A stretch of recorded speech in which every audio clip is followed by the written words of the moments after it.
Rafah கடவை பிரதேசத்தை திறக்கப் போகும் Israeli ஆக்கிரமிப்பும் இதனால் ஏற்பட போகும் மிகப்பெரிய ஆபத்தும் இதற்கான முழுமையான அனுமதியை வழங்கியிருக்கக்கூடிய அடிமை மத்தியஸ்தர்களும் மோதிக்கொள்ளும் சவுதி அரேபிய மற்றும் அமீரகத்தினுடைய கூலிப்படைகளும் அவசரமாக அபுதாபியில் களமிறங்கிய சவுதி அரேபியாவினுடைய அதிகாரிகளும் அடுத்த கட்ட பேச்சுவார்த்தைகளும் நகர்வுகளும் வெஸ்ட் பேங்க் பிரதேசத்திலே தொடரும் பலஸ்தீனிய போராளிகளின் வீரியமான தாக்குதல்களும் இஸ்ரேலி ஆக்கிரமிப்பு இராணுவத்தின் தொடர்ச்சியான கைதுகளும் மதிப்பிற்குரிய 14வது பாப்பரசர் ஹிஸ்புல்லாஹ் இராணுவத்திற்கு வழங்கியிருக்கக்கூடிய அறிவுரைகளும் ஈராக்கிய அரசாங்கத்தை மிரட்டிய அமெரிக்க தூதர் டொம் பெராக்கும் கைப்பற்றப்பட்ட ஹிஸ்புல்லாவினுடைய ஆயுதங்களும் ஈரானிடம் கோரிக்கை விடுத்த துருக்கியும் துரோகி அர்துகானினுடைய சூழ்ச்சி திட்டங்களும்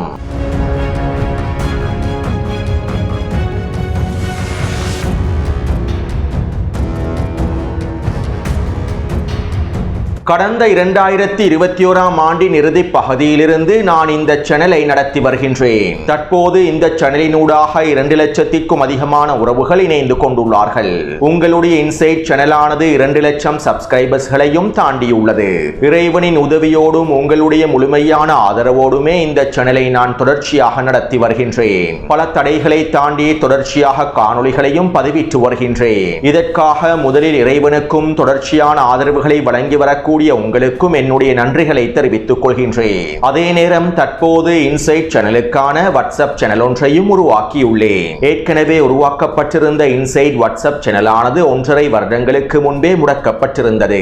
இதனால் தற்போது புதிய இன்சைட் வாட்ஸ்அப் சேனலையும் உருவாக்கியுள்ளேன். கீழே இருக்கக்கூடிய லிங்கினை பயன்படுத்தி வாட்ஸ்அப் சேனலில் இணைந்து கொள்ளுங்கள். மேலும் முடியுமான தகவல்களையும் உலக விடயங்களையும் இன்சைட் வாட்ஸ்அப் சேனலினூடாக பகிர்ந்து கொள்கின்றேன். அதே போன்று டெலிகிராம் சேனலில் இணைந்து கொள்ளாதவர்களும் கீழே இருக்கக்கூடிய லிங்கினை பயன்படுத்தி டெலிகிராம் சேனலில் இணைந்து கொள்ளுங்கள். டெலிகிராம் சேனலில் பதிவிடக்கூடிய அதிகளவான காணொளிகளை வாட்ஸ்அப் சேனலில் பதிவிட முடியாத நிலைமையும் காணப்படுகின்றது. இதனால் முடியுமானவர்கள் வாட்ஸ்அப் மற்றும் டெலிகிராம் சேனல்களில் முழுமையாக இணைந்து கொள்ளுங்கள். மேலும் இனி வரக்கூடிய காலங்களிலும் உங்களுடைய முழுமையான ஆதரவு கிடைக்கப் பெறும் என நான் நினைக்கின்றேன். அதே போன்று இறைவன் நாடினால் நாளைய தினத்திலிருந்து இன்சைட் உலகம் யூடியூப் சேனலிலும் காணொளிகளை பதிவிடுகின்றேன். உலக அரசியலோடு சம்பந்தப்படக்கூடிய மிக முக்கியமான காணொளிகளையும் இன்சைட் யூடியூப் சேனலில் பதிவிடுகின்றேன். குறித்த இன்சைட் உலகம் சேனலுக்கும் நீங்கள் முழுமையான ஆதரவை வழங்குவீர்கள் என நான் எதிர்பார்க்கின்றேன்.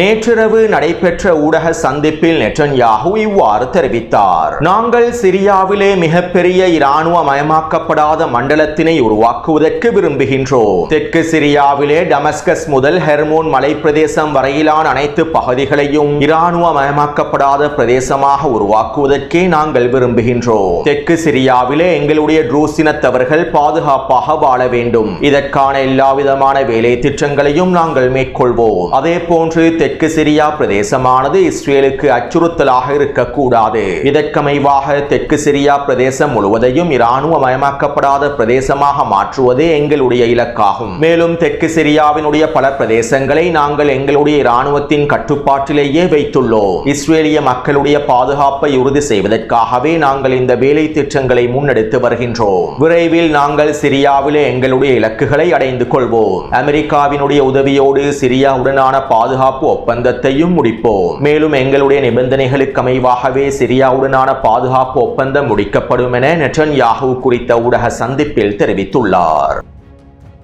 அடுத்து கடந்த ஞாயிற்றுக்கிழமை துருக்கியினுடைய வெளியுறவுத்துறை அமைச்சர் ஹக்கன் ஃபிதான் அவர்கள் ஈரானுக்கு விஜயம் செய்திருந்தார். ஈரானிய வெளியுறவுத்துறை அமைச்சரை சந்தித்து விசேட கலந்துரையாடல்களையும் மேற்கொண்டிருந்தார். இதன்போது ஈரானுக்கும் துருக்கிக்கும் இடையிலான பொருளாதார வர்த்தக ஒப்பந்தங்கள் தொடர்பாகவும் சிரியாவினுடைய நிலைமைகள் தொடர்பாகவும் மிக முக்கியமான கலந்துரையாடல்கள் மேற்கொள்ளப்பட்டிருப்பதாக தெரிவிக்கப்படுகின்றது. அது மட்டுமல்லாமல் குறித்த கலந்துரையாடலின் போது துருக்கியினுடைய வெளியுறவுத்துறை அமைச்சர் ஹக்கன் ஃபிதான் ஈரானிடம் சில கோரிக்கைகளையும் முன்வைத்துள்ளார். அதாவது சிரியாவினுடைய பாதுகாப்பை உறுதி செய்வதற்காகவும் சிரியாவினுடைய அரசாங்கத்தினை வலுப்படுத்துவதற்காகவும் சிரியாவினுடைய தற்போதைய அரசுடனான உறவை புதுப்பிப்பதற்கு முன்வருமாறும் கோரிக்கைகளை முன்வைத்துள்ளார். தெற்கு சிரியாவிலே இஸ்ரேலிய ஆக்கிரமிப்பின் தாக்குதல்களை முடிவுக்கு கொண்டு வருவதற்காகவும் சிரியாவினுடைய அரசாங்கத்தினை பலப்படுத்துவதற்காகவும் தெற்கு சிரியா பிரதேசத்தினை பலப்படுத்துவதற்காகவும் நீங்கள் முழுமையான ஆதரவை வழங்க வேண்டும் என துருக்கி ஈரானிடம் கோரி கோரிக்கைகளை முன்வைத்துள்ளது. சிரியாவை கைப்பற்றுவதற்காக துரோகி அர்துகான் அனைத்து காய் நகர்த்தல்களையும் மேற்கொண்டு விட்டு பயங்கரவாத கும்பல்களை ஒன்றிணைத்து பயங்கரவாத தலைமைகளை பயன்படுத்தி சிரியாவை கைப்பற்றுவதற்கான எல்லாவிதமான வேலை திட்டங்களையும் துரோகி அர்துகான் மேற்கொண்டு விட்டு தற்போது சிரியாவினுடைய அரசாங்கத்தினை பலப்படுத்துவதற்கும் தெற்கு சிரியாவை இஸ்ரேலி ஆக்கிரமிப்பின் தாக்குதல்களிலிருந்து பாதுகாப்பதற்கும் தெற்கு சிரியாவை வலுப்படுத்துவதற்கும் துரோகி அர்துகான் ஈரானிடம் கோரிக்கை விடுத்திருப்பது வேடிக்கையான விடயமாகவே இருக்கின்றது. அதே நேரம் துருக்கி இந்த கோரிக்கைகளை ஈரானிடம் விடுத்திருப்பதற்கான சில முக்கியமான காரணங்களும் இருக்கின்றன. அதாவது துரோகி அர்துகான் சிரியாவிலே களமிறக்கிய ஜூலானி தற்போது துருக்கிக்கு சார்பான நிலைப்பாடுகளை விட சவுதி அரேபியாவுக்கும் ஐக்கிய அரபு அமீரகத்திற்கும் சார்பான நிலைப்பாடுகளையே கொண்டுள்ளார். துருக்கி பொருளாதார நெருக்கடிகளுக்குள் சிக்கிக் கொண்டிருப்பதனால் தம்பி ஜூலானிக்கு தேவையான நிதி உதவிகளை மச்சான் அர்துகானினால் வழங்க முடியாத நிலைமை ஏற்பட்டுள்ளது. இதனால் தற்போது தம்பி ஜூலானி சவுதி அரேபியா மற்றும் ஐக்கிய அரபு அமீரகத்தோடு உறவுகளை வளர்த்துக் கொண்டுள்ளார். சிரியாவிலே துருக்கியினுடைய ஆதிக்கத்தை அதிகரிக்க வேண்டும் என்பதற்காகவும் மத்திய கிழக்கு பிராந்தியத்திலே துருக்கியினுடைய ஆதிக்கத்தினை விரிவாக்க வேண்டும் என்பதற்காகவும் துருக்கியினுடைய எதிர்காலத்தை விரிவாக்க வேண்டும் என்பதற்காகவுமே துரோகி அர்துகான் சிரியாவில் காய் நகர்த்தல்களை மேற்கொண்டார். ஆனால் தற்போது ஜூலானி சவுதி அரேபியா மற்றும் ஐக்கிய அரபு அமீரகத்திற்கு அதிகளவான முன்னுரிமையை வழங்கியுள்ளார். ஐக்கிய அரபு அமீரகத்தின் ஒருங்கிணைப்போடே சிரியாவுக்கும் இஸ்ரேலி ஆக்கிரமிப்புக்கும் இடையிலான நேரடியான பேச்சுவார்த்தைகளும் நடைபெற்றிருந்தன. மேலும் சிரியாவினுடைய மேற்கு துறைமுகத்தினை 800 மில்லியன் டாலர்கள் பெறுமதி அளவில் முதலீடு செய்து ஐக்கிய அரபு அமீரகம் முழுமையாக கொள்வனவு செய்துள்ளது. அது மட்டுமல்லாமல் சிரியாவின் ராஜதந்திர தொடர்புகளை வலுப்படுத்துவதற்காக சவுதி அரேபியாவினுடைய ஜோனியும் முழுமையாக களமிறங்கியுள்ளார். எனவே துரோகி அர்துகான் நினைத்ததை போன்று தம்பி ஜூலானியை பயன்படுத்தி சிரியாவிலே துருக்கியினுடைய ஆதிக்கத்தினை விரிவுபடுத்த முடியாத நிலைமை ஏற்பட்டுள்ளது. இதனாலேயே தற்போது துரோகி அர்துகான் ஈரானின் உதவியை நாடியுள்ளார். இருப்பினும் துரோகி அர்துகானினுடைய இந்த கோரிக்கைகளுக்கு பின்னாலும் நிச்சயமாக பல சூழ்ச்சி திட்டங்களும் புதைந்திருக்கலாம். பயங்கரவாத குழுக்களை ஒன்றிணைத்து ஆட்சியை கைப்பற்ற முடியும். ஆனால் இந்த பயங்கரவாத குழுக்களை வைத்துக் கொண்டு ஆட்சியை ஒரு பொழுதும் தக்க வைக்கவே முடியாது. அமெரிக்காவின் நலன்களுக்காகவும் ஜியோனிச நலன்களுக்காகவும் சேவை செய்யக்கூடிய தம்பி ஜூலானினுடைய ஆட்சியானது நிச்சயமாக வீழ்ச்சியை சந்தித்தே தீரும். பயங்கரவாத குழுக்களை ஒன்றிணைத்து ஒரு பொழுதும் ஆட்சியை தக்க வைக்கவே முடியாது.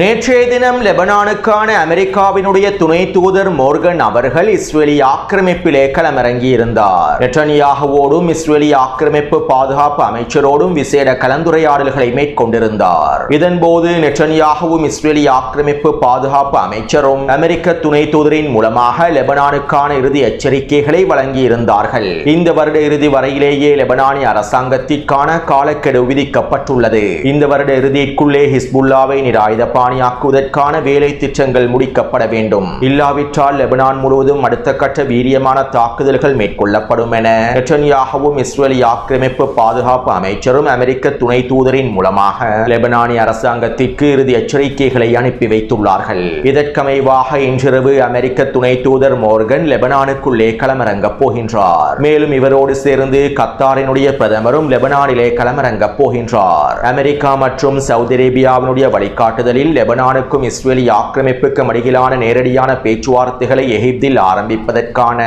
வேலை திட்டங்கள் கடந்த வாரம் ஆரம்பிக்கப்பட்டிருந்தது. மேலும் இந்த வேலை திட்டங்களில் கத்தாரும் தற்போது இணைந்து கொண்டுள்ளது. அதாவது ஹிஸ்புல்லா இராணுவத்தினை அவசரமாக நிராயுத பாணியாக்குவதற்கும் லெபனானுக்குள்ளே இஸ்ரேலின் அடுத்த கட்ட வீரியமான தாக்குதல்களை தடுத்து நிறுத்துவதற்கும் ஹிஸ்புல்லா இராணுவத்தினை நிராயுத பாணியாக்குவதற்கான உச்சக்கட்ட அழுத்தங்களை வழங்குவதற்குமே கத்தாரினுடைய பிரதமர் தற்போது லெபனானிலே களமிறங்கியுள்ளார். இதற்கமைவாக நாளைய தினம் கத்தாரிய பிரதமர் லெபனானிய தலைமைகளோடு விசேட கலந்துரையாடல்களை மேற்கொள்ளப் போவதாகவும் தெரிவிக்கப்படுகின்றது. அத்தோடு இஸ்ரேலி ஆக்கிரமிப்பு ராணுவம் லெபனான் முழுவதும் தொடர்ச்சியான தாக்குதல்களை மேற்கொண்டு வருகின்றது. மதிப்பிற்குரிய 14வது பாப்பரசர் லெபனானிலே களமிறங்கி இருக்கக்கூடிய வேளையிலும் பாப்பரசரின் வருகைக்கு கூட மரியாதை வழங்காத இஸ்ரேலி ஆக்கிரமிப்பு ராணுவம் தெற்கு லெபனான் பிரதேசம் முழுவதும் வீரியமான தாக்குதல்களை மேற்கொண்டு வருகின்றது. கடந்த 24 மணித்தியாலங்களுக்குள் தெற்கு லெபனானினுடைய டயர் மற்றும் சிலோன் பிரதேசங்களில் 5க்கும் அதிகமான வான்வழி தாக்குதல்களும் 2 ட்ரோன் தாக்குதல்களும் மேற்கொள்ளப்பட்டுள்ளன. மேலும் தெற்கு லெபனான் எல்லை பிரதேசமான கியாம் எல்லை பிரதேசத்திலே இஸ்ரேலி ஆக்கிரமிப்பின் தரைப்படையினர் நுழைந்து பீரங்கி தாக்குதல்களையும் துப்பாக்கிச்சூட்டு தாக்குதல்களையும் மேற்கொண்டுள்ளார்கள். அடுத்து மதிப்பிற்குரிய 14வது பாப்பரசர் லெபனானினுடைய தலைநகரில் விசேட உரையொன்றை முன்வைத்திருந்தார். மேலும் இந்த உரையிலே ஹிஸ்புல்லா இராணுவத்தினர் வழங்கியிருந்த கடிதம் தொடர்பாக இவ்வாறு தெரிவித்தார். நான் ஹிஸ்புல்லாவினுடைய கடிதத்தை பெற்றுக்கொண்டேன். குறித்த கடிதத்தில் இருக்கக்கூடிய அனைத்து விடயங்களையும் நான் முழுமையாக படித்தேன். இருப்பினும் குறித்த கடிதம் தொடர்பான கருத்துக்களை தற்போது வெளியிடுவதற்கு விரும்பவில்லை. அதே நேரம் தற்போதைய சூழ்நிலையில் ஹிஸ்புல்லா இராணுவத்தினர் அவர்களுடைய ஆயுதங்களை கீழே வைத்துவிட்டு இராஜதந்திர பேச்சுவார்த்தைகளை ஆரம்பிப்பதே சிறந்ததாக அமைந்திருக்கும். லெபனானினுடைய அமைதியானது பாதுகாக்கப்பட வேண்டும். இதனால் ஹிஸ்புல்லா இராணுவத்தினர் இராஜதந்திர பேச்சுவார்த்தைகளையே தொடர வேண்டும் என மதிப்பிற்குரிய பாப்பரசர் கருத்துக்களை வெளியிட்டிருந்தார். அத்தோடு அமெரிக்க தூதர் டொம்பெராக் ஈராக்கிய அரசாங்கத்திற்கு எதிரான எச்சரிக்கைகளையும் மிரட்டல்களையும் வெளியிட்டுள்ளார். லெபனானிலே இஸ்ரேல் அடுத்த கட்ட வீரியமான தாக்குதல்களை ஆரம்பிக்கப் போகின்றது. லெபனானிய அரசாங்கம் ஹிஸ்புல்லாவை நிராயுதபாணியாக்குவதற்கு தவறிவிட்டது. ஹிஸ்புல்லாவினுடைய திறன்களும் ஆயுதங்களும் ஏவுகணைகளும் இஸ்ரேலின் பாதுகாப்புக்கு மிகப்பெரிய அச்சுறுத்தலாகும். இஸ்ரேலினுடைய பாதுகாப்புக்கு அச்சுறுத்தலாக இருக்கக்கூடிய அனைத்தையும் முழுமையாக அவர்கள் அளித்து விடுவார்கள். இதற்கான எல்லாவிதமான உரிமையும் இஸ்ரேலுக்கு காணப்படுகிறது. தன்னை தற்காத்துக் கொள்வதற்கான எல்லா விதமான உரிமையும் இஸ்ரேலுக்கு இருக்கின்றது. இதனால் இஸ்ரேலினுடைய எதிர்காலத்தை பாதுகாப்பதற்காக லெபனானிலே ஹிஸ்புல்லா இராணுவத்தினை நிராயுதபாணியாக்குவதற்காக இன்னும் சில நாட்களிலோ அல்லது இன்னும் சில வாரங்களிலோ இஸ்ரேல் இராணுவ நடவடிக்கைகளை ஆரம்பித்துவிடும். மேலும் இந்த சந்தர்ப்பத்திலே ஹிஸ்புல்லா இராணுவத்திற்கு ஆதரவாக ஈராக்கிலே இருக்கக்கூடிய எதிர்ப்பு குழுக்கள் களமிறங்க கூடாது. இவை தொடர்பான எச்சரிக்கைகளை நான் ஈராக்கிய அரசாங்கத்திற்கு வழங்குகின்றேன். ஈராக்கிய அரசாங்கம் ஈராக்கிய எதிர்ப்பு குழுக்களை இஸ்ரேலுக்கு எதிராக களமிறக்குவதற்கு விடக்கூடாது. ஈராக்கிய அரசாங்கம் ஈராக்கிய எதிர்ப்பு குழுக்கள் தொடர்பாக கூடிய கவனத்தை செலுத்த வேண்டும். ஹிஸ்புல்லாவுக்கு ஆதரவாக ஈராக்கிய எதிர்ப்பு குழுக்கள் களமிறங்கினால் ஈராக்கிலும் நிலைமைகள் தலைகீழாக மாறிவிடும் என அமெரிக்க தூதர் டொம்பெராக் ஈராக்கிய அரசாங்கத்திற்கு எதிரான எச்சரிக்கைகளையும் மிரட்டல்களையும் வெளியிட்டுள்ளார். அடுத்து சிரியா வழியாக ஹிஸ்புல்லா இராணுவத்திற்கு அனுப்பப்பட்ட பெருந்தொகையான ஆயுதங்களையும் வெடிமருந்துகளையும் வெடிகுண்டுகளையும் கன்னி வெடிகளையும் சிரியாவினுடைய அரசாங்கம் முழுமையாக கைப்பற்றியுள்ளது. மேலும் ஹிஸ்புல்லா இராணுவத்திற்கு இந்த ஆயுதங்களை பரிமாற்றம் செய்வதற்காக சம்பந்தப்பட்டிருக்கக்கூடிய நபர்களையும் சிரியாவினுடைய உள்துறை அமைச்சகம் கைது செய்துள்ளது. கிட்டத்தட்ட 1500க்கும் அதிகமான கன்னி வெடிகுண்டுகளையும் 1000க்கும் அதிகமான IED வெடிகுண்டுகளையும் இன்னும் சில முக்கியமான ஆயுதங்களையுமே சிரியாவினுடைய உள்துறை அமைச்சகம் கைப்பற்றியுள்ளது. இந்த ஆயுதங்கள் அனைத்தும் ஹிஸ்புல்லா இராணுவத்திற்காக கொண்டு செல்லப்பட்டிருக்கக்கூடிய ஆயுதங்களாகும். எனவே இந்த ஆயுதங்களை தான் தற்போது தம்பி ஜூலானியின் அரசாங்கம் முழுமையாக கைப்பற்றியுள்ளது. அண்ணன் நெட்டன்யாகுவை திருப்திப்படுத்துவதற்காகவும் சந்தோஷப்படுத்துவதற்காகவுமே தம்பி ஜூலானியினுடைய அரசாங்கம் ஹிஸ்புல்லாவுக்கான ஆயுதங்களை முழுமையாக கைப்பற்றியுள்ளது. அடுத்து யெமனிலே ஏற்பட்டிருக்கக்கூடிய பதற்ற நிலைமை தொடர்பாகவும் மும்முனை போர் தொடர்பாகவும் சவுதி அரேபியா மற்றும் ஐக்கிய அரபு அமீரகத்திற்கு இடையிலான முருகல் நிலை தொடர்பாகவும் கடந்த 2 நாட்களாக வெளியிட்டு வரக்கூடிய காணொளிகளில் தெளிவாக குறிப்பிட்டுள்ளேன். மேலும் இதற்கமைவாக நேற்றிரவு யெமனினுடைய கிழக்கு பிரதேசமான ஹதர் மௌத்தினுடைய தெற்கு எல்லை பிரதேசத்திலே சவுதி அரேபியாவினுடைய கூட்டுப்படைகளுக்கும் ஐக்கிய அரபு அமீரகத்தினுடைய கூட்டுப்படைகளுக்கும் இடையில் மோதல்கள் நடைபெற்றுள்ளன. சவுதி அரேபியாவினுடைய கூட்டுப்படைகளுக்கும் ஐக்கிய அரபு அமீரகத்தினுடைய கூட்டுப்படைகளுக்கும் இடையில் மோதல்கள் விரிவடைந்துள்ளன. இரு தரப்பினரும் மாறி மாறி தாக்குதல்களை மேற்கொண்டிருப்பதாக களத்திலிருந்து தகவல்கள் வெளியாகியுள்ளன. மேலும் நேற்றிரவு நடைபெற்றிருக்கக்கூடிய இந்த மோதல்கள் வீரியமான மோதல்களாக இருப்பதாகவும் தெரிவிக்கப்படுகின்றது. குறித்த வரைபடத்திலே சிவப்பு நிற வளையத்தினால் காண்பிக்கப்பட்டிருக்கக்கூடிய பிரதேசத்தில் தான் ஐக்கிய அரபு அமீரகத்தினுடைய கூட்டுப்படைகளும் சவுதி அரேபியாவினுடைய கூட்டுப்படைகளும் மோதிக்கொண்டுள்ளார்கள். இந்த மோதல்கள் வீரியமடைந்ததை தொடர்ந்து சவுதி அரேபியாவினுடைய கூட்டுப்படைகள் சவுதி அரேபியாவினுடைய இராணுவ உதவிகளை அவசரமாக யெமனுக்குள்ளே களமிறக்குமாறு கோரிக்கைகளை விடுத்துள்ளார்கள். எங்களுக்கு தேவையான இராணுவ உதவிகளையும் நிதி உதவிகளையும் அவசரமாக களமிறக்குமாறு கோரிக்கை விடுத்துள்ளார்கள். அதே நேரம் ஐக்கிய அரபு அமீரகத்தினுடைய இராணுவ சரக்கு விமானங்கள் யெமனினுடைய தெற்கு பிரதேசத்திலே களமிறங்கியுள்ளன. யெமனின் தெற்கு பிரதேசத்தில் இருக்கக்கூடிய அமீரகத்தினுடைய கூலிப்படைகளுக்கும் கூட்டுப்படைகளுக்கும் தேவையான ஆயுதங்களே களமிறக்கப்பட்டுள்ளன. மேலும் சிவப்பு நிற வளையத்தினால் காண்பிக்கப்பட்டிருக்கக்கூடிய பிரதேசத்தை நோக்கி அதிகளவான படை பிரிவுகளையும் அமீரகத்தினுடைய கூட்டுப்படைகள் அனுப்பி வைத்துள்ளன. இப்படியான நிலைமையில் சவுதி அரேபிய அரசானது அமீரகத்தினுடைய அரசை தொடர்பு கொண்டு அவசரமான பேச்சுவார்த்தைகளை ஆரம்பித்துள்ளது. இதற்கமைவாக சவுதி அரேபியாவினுடைய மூத்த அதிகாரிகள் அபுதாபியை சென்றடைந்திருப்பதாகவும் தகவல்கள் வெளியாகியுள்ளன. மேலும் அபுதாபியில் களமிறங்கிய சவுதி அரேபியாவினுடைய அதிகாரிகள் கலந்துரையாடல்களை மேற்கொண்டிருப்பதாகவும் இந்த கலந்துரையாடலில் சவுதி அரேபிய அதிகாரிகள் இவ்வாறு தெரிவித்திருப்பதாகவும் குறிப்பிடப்படுகின்றது. யெமனினுடைய கிழக்கு பிரதேசத்தில் இருக்கக்கூடிய எண்ணெய் வளங்களின் பாதியை நாங்கள் உங்களுக்கு தருகின்றோம். யெமனினுடைய கிழக்கு பிரதேசத்தில் இருக்கக்கூடிய அனைத்து எண்ணெய் வளங்களையும் நாங்கள் சரிசமமாக பிரித்து உத்தியோகபூர்வமான நிர்வாகத்தை உருவாக்குவோம். இதற்கான முழுமையான சம்மதத்தையும் நாங்கள் வழங்குகின்றோம். இதற்கமைவாக நாங்கள் இந்த மோதல்களை தற்போது முழுமையாக நிறுத்த வேண்டும். இரு தரப்பினரும் சமாதானத்தை ஏற்படுத்தி மோதலை முடிவுக்கு கொண்டு வர வேண்டும் என சவுதி அரேபியாவினுடைய அதிகாரிகள் அமீரகத்தினுடைய அதிகாரிகளுக்கு தெரிவித்துள்ளார்கள். மேலும் சவுதி அரேபியாவினுடைய இந்த நிலைப்பாட்டை அமீரகத்தின் தலைமைகள் ஆதரித்திருப்பதாகவும் தகவல்கள் வெளியாகியுள்ளன. அதே நேரம் குறித்த வரைபடத்திலே இலக்கம் 2 காண்பிக்கப்பட்டிருக்கக்கூடிய யெமனினுடைய தெற்கு பிரதேசத்திலே இருக்கக்கூடிய அமீரகத்தினுடைய கூட்டுப்படைகள் இதற்கான சம்மதத்தினை வழங்கவில்லை என்றும் தெரிவிக்கப்படுகின்றது. நாங்கள் சவுதி அரேபியாவினுடைய கூட்டுப்படைகளுக்கு கீழால் இருக்கக்கூடிய பிரதேசங்களை முழுமையாக கைப்பற்றுவோம். அவர்களுடைய கட்டுப்பாட்டிலே இருக்கக்கூடிய யெமனின் கிழக்கு பிரதேசத்திலே இருக்கக்கூடிய அனைத்து எண்ணெய் வளங்களையும் நாங்கள் முழுமையாக கைப்பற்றுவோம். இவ்வாறு சவுதி அரேபியாவின் கட்டுப்பாட்டு பிரதேசங்களை நாங்கள் முழுமையாக கைப்பற்றியதற்கு பின்பு யெமன் ஹவுதிகளுக்கு எதிரான வீரியமான தாக்குதல்களை மேற்கொள்வோம். சவுதி அரேபியாவினுடைய கூட்டுப்படைகளோடு ஒன்றிணைந்து நாங்கள் யெமன் ஹவுதிகளுக்கு எதிரான தரைவழி தாக்குதலை தொடர முடியாது. ஏனென்றால் சவுதி அரேபியாவினுடைய கூட்டுப்படைகளில் அதிகளவான ஓட்டைகள் காணப்படுகின்றன.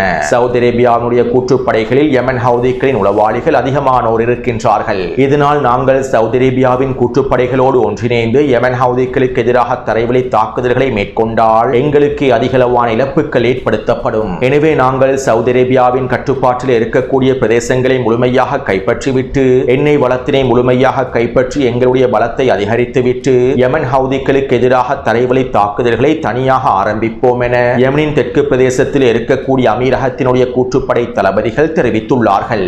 அத்தோடு இந்த பதற்றமான நிலைமையில் இலக்கம் 3 குறிப்பிடப்பட்டிருக்கக்கூடிய யெமனினுடைய மத்திய பிரதேசமான மாரிப் பிரதேசத்திலே இருக்கக்கூடிய சவுதி அரேபியாவுக்கு ஆதரவை வழங்கக்கூடிய சில அரபு பழங்குடி குழுக்கள் தற்போது யெமன் ஹவுதிகளுக்கான ஆதரவை வெளிப்படுத்தியுள்ளார்கள். அமீரகத்தினுடைய கூட்டுப்படைகள் எங்களுக்கு எதிரான தாக்குதல்களை மேற்கொள்ளப் போகின்றார்கள். எங்களுடைய பிரதேசங்களை முழுமையாக கைப்பற்றப் போகின்றார்கள். நாங்கள் இந்த சந்தர்ப்பத்திலே யெமன் ஹவுதிகளுக்கு முழுமையான ஆதரவை வழங்க வேண்டும். மேலும் யெமன் ஹவுதிகளோடு ஒன்றிணைந்து அமீரகத்தினுடைய கூட்டுப்படைகளை முழுமையாக தோற்கடிக்க வேண்டும் என மாரிப் பிரதேசத்தில் இருக்கக்கூடிய சில அரபு பழங்குடி குழுக்கள் யெமன் ஹவுதிகளுக்கான ஆதரவை வெளிப்படுத்தியுள்ளார்கள். அதே நேரம் அதிகளவான சவுதி அரேபியாவினுடைய ஆதரவு கூட்டுப்படைகள் ஐக்கிய அரபு அமீரகத்தினுடைய கூட்டுப்படைகளோடு பேச்சுவார்த்தைகளை மேற்கொண்டு பிரச்சனையை முடிவுக்கு கொண்டு வந்து இரு தரப்பினரும் ஒன்றிணைந்து யெமன் ஹவுதிகளுக்கு எதிரான தரைவழி தாக்குதலை ஆரம்பிப்போம் என தங்களுடைய நிலைப்பாட்டை வெளிப்படுத்தியுள்ளார்கள். எனவே தற்போது யெமனினுடைய கள நிலைமைகள் சிக்கலான நிலைமைக்கு தள்ளப்பட்டுள்ளன.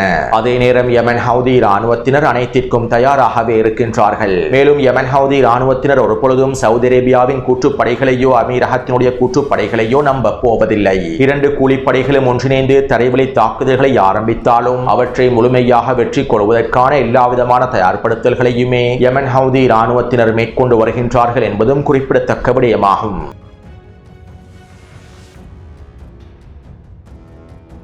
வெஸ்ட் பேங்க் பிரதேசத்திலே வீரியமான மோதல்கள் தொடர்கின்றன. இதற்கமைவாக நேற்றிரவு பலஸ்தீனிய போராளிகள் ஜெனின் பிரதேசத்திலே 3 தாக்குதல்களை மேற்கொண்டுள்ளார்கள். இந்த 3 தாக்குதல்களும் சிஜ்ஜீல் மற்றும் தூஃபான் வெடிகுண்டுகளை பயன்படுத்தியே மேற்கொள்ளப்பட்டுள்ளன. குறித்த பிரதேசத்திலே நிலை கொண்டிருக்கக்கூடிய ஆக்கிரமிப்பு ராணுவத்தின் 2 ஜீப் வண்டிகளை இலக்கு வைத்து இந்த வெடிகுண்டு பொறி தாக்குதல்கள் மேற்கொள்ளப்பட்டிருப்பதாகவும் இந்த பொறியிலே 2 ஜீப் வண்டிகளும் ஒரு புல்டோசர் வண்டியும் சிக்கி இருப்பதாகவும் தெரிவிக்கப்படுகின்றது.